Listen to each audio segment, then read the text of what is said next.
Gusto mo ba magkaroon ng maraming prospect na hindi mo kinakailangan kausapin sila ng personal? Gusto mo ba magkaroon ng isang automated business na tatakbo 24/7 na para sa'yo? Kung oo, kinakailangan mong gumawa ng series of website kung tawagin ay lead capture page. Kung gusto mo rin magkaroon ng sariling lead capture page para sa iyong business, para magawa mong magkaroon ng maraming prospect na hindi mo sila kinakailangan kausapin ng personal at magkaroon ng tumatakbong business 24/7 na hindi mo kinakailangan bantayan oras-oras, panoorin mo yung video na to hanggang sa huli. Like a Hellcat. Hi, this is Arman Sidro giving you the best tips and tricks on online marketing. And kung gusto mo magkaroon ng prospect and sales para sa iyong business, subscribe to my YouTube channel and hit that notification below para ma-notify ka every time na meron akong bagong video na magtuturo sa'yo how to get that results.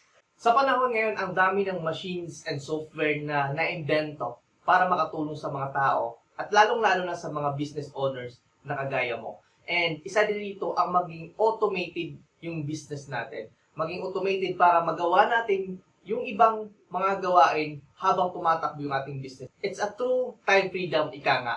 And para magawa mong maging automated yung business mo, yung may sariling magkwa-qualify, may magpa-follow up sa mga prospect mo, isa sa nito ang pwede mong gawin is gumawa ng mga websites na tutulong sa'yo. And yung website na to ay yung tinatawag na lead capture page. So ituturo ko yun sa video na ito. At sa dulo rin ng video na to, sasabihin ko sa'yo kung paano mo makukuha ang ebook na to. Kaya sa ebook na tinuro ko sa step by step kung paano magbenta ng mas effective through Facebook. So paano? Simulan na natin ang video na to. Here's how to create your own lead capture page using Getresponse. So, we will just recreate this one to have your own lead magnet. Okay? So, unang-una, punta tayo sa homepage ng Getresponse. Then, punta tayo dito sa landing page. Then, we will create a landing page. So, click this one. Create a landing page. Then, after that, madaming templates yung pwede mong piliin. Okay? So, sobrang rami na pwede mong piliin. You can have build from the scratch or pili ka sa lahat-lahat na nandito na templates. So, ang rami, di ba? So, kahit ako, minsan, pag gumagawa ko, nagugulang ko anong pipiliin ko kasi sobrang rami. But my favorite one, okay, which is ito, kasi I think medyo mas maganda siya tingnan, mas simple, but mas attractive. Okay, so I think nandito po siya dito sa templates. Di ko lang alam, hindi ko matandaan kung nasa downloads ba yun. Tingnan natin ha. Ito po, nasa downloads. So, ito po yung gagamitin natin, use template. So, pangalanan po natin. So, depende sa magiging pangalan mo. Sabihin natin free ebook. Yan. Next step. Yan. So, gagawa na po tayo ng free ebook. So, kung makikita mo dito sa upper right, left pala, meron siyang variant A. So, itong variant A po, pwede tayong maglagay pa ng variant B, which is, pwede siya for, halimbawa, gusto mong testing na mangyayari. Pero usually, I don't do that. Variant A, tsaka dito, click mo yan, yan po yung thank you page. Okay? So, una muna tayo. So, halimbawa, kung mag-sign up sila, makuha nila is mapupunta siya sa thank you page. Okay? So ito, logo yan. Yung ginawa ko dito kasi tinanggal ko yung logo, nilagyan ko ng words. So, pwede po yan. So, tanggalin natin para lagay po natin letter. So, I don't know, pinaka gusto ko itong ilagay. Yan. Free copy, free ebook. So, kung halimbawa kung ebook, ilalagay mo po pwedeng ebook. So, chewy po yan yung font size. Tapos, lagyan po natin mas malaki. Tapos, Tapos, yung color natin is, I think, black po yan. Lagyan natin ng black. Okay. Yan. Then, palakihin po natin.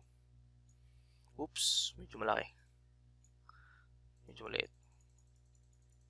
So, nakadepende po yan, no? Kung halimbawa, yung free offer mo is ebook, lagay mo free, get a free copy of this ebook. But, kung halimbawa training, pwede rin get a free access to this training today. Okay? Parang ganun. Nakadepende yan kung anong offer mo. So, ito, yung big promise natin. Okay? So, kanina may dinownload tayo. So, hanapin lang natin. Compare. Itong affiliate marketing blueprint. So, kung makikita mo yung squeeze page kanina, sabi ko po pwede tayong kumuha dito, which is po pwede. So, click mo yan. So, po pwede kang kumuha dito. Okay? So, you can copy this one. Free report target street selling and other people's product. But, before mo i-copy dito sa Getresponse natin, take note that any website, meron mga formatting yan. So, copy muna sa notepad, then copy mo sa notepad going to the Getresponse. Okay, para ma-delete yung mga formatting niya.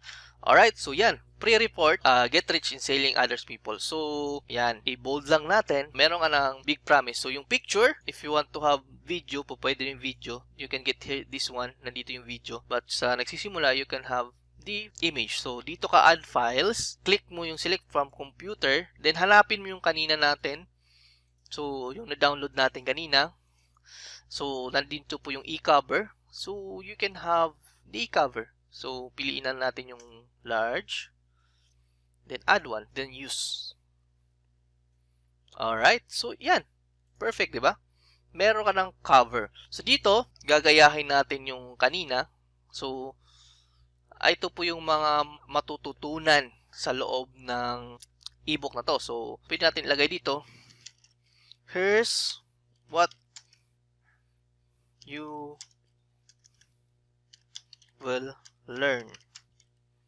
Para malaman ng mga makakakita nito kung ano yung mga matututunan nila.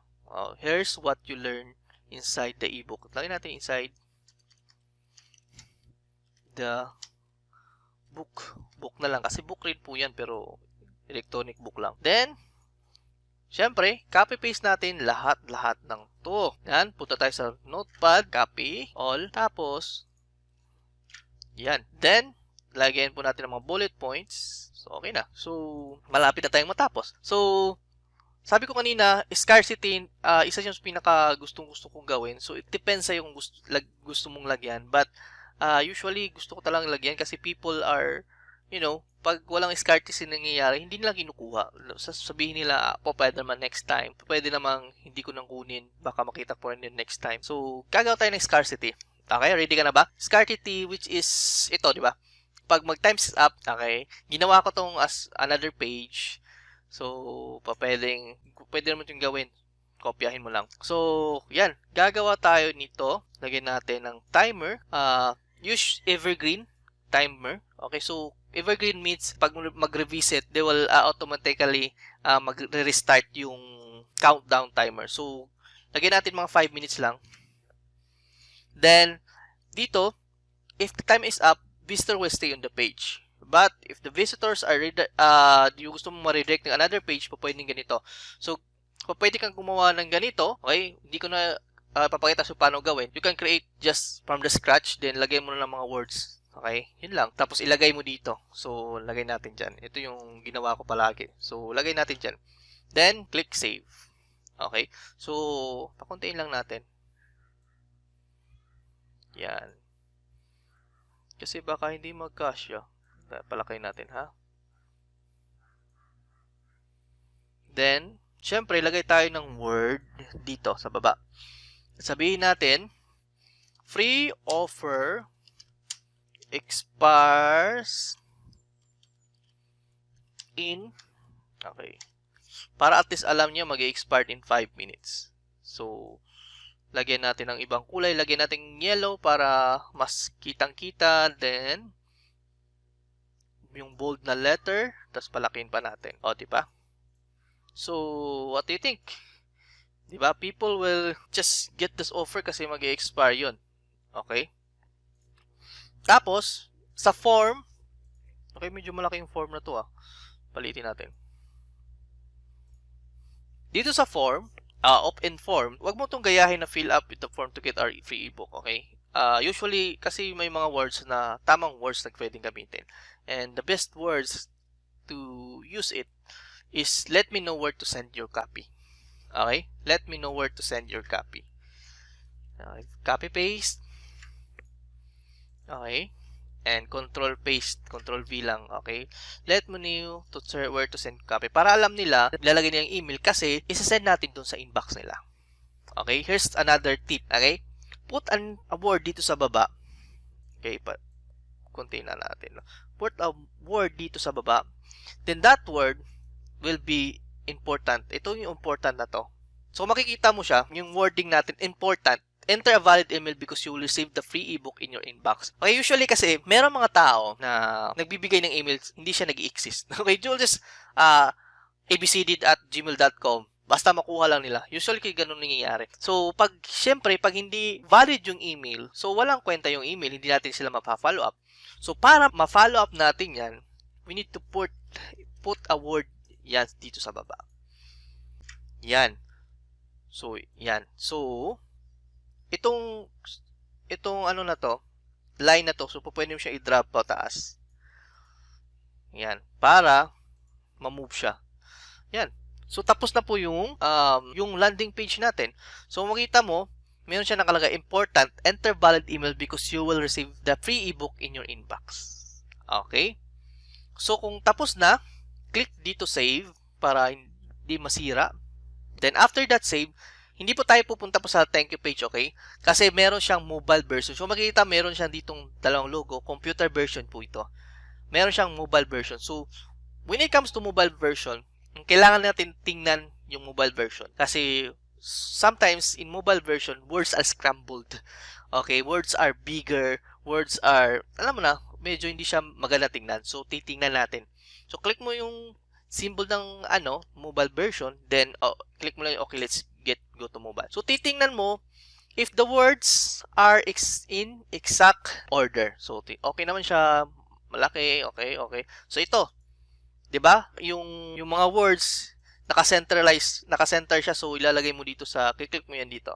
Itong para ma-start siya sa gilid. Click mo yan, So, yan. Okay na siya, tingnan. 'Di ba? So, okay na yung mobile version tsaka PC version mo.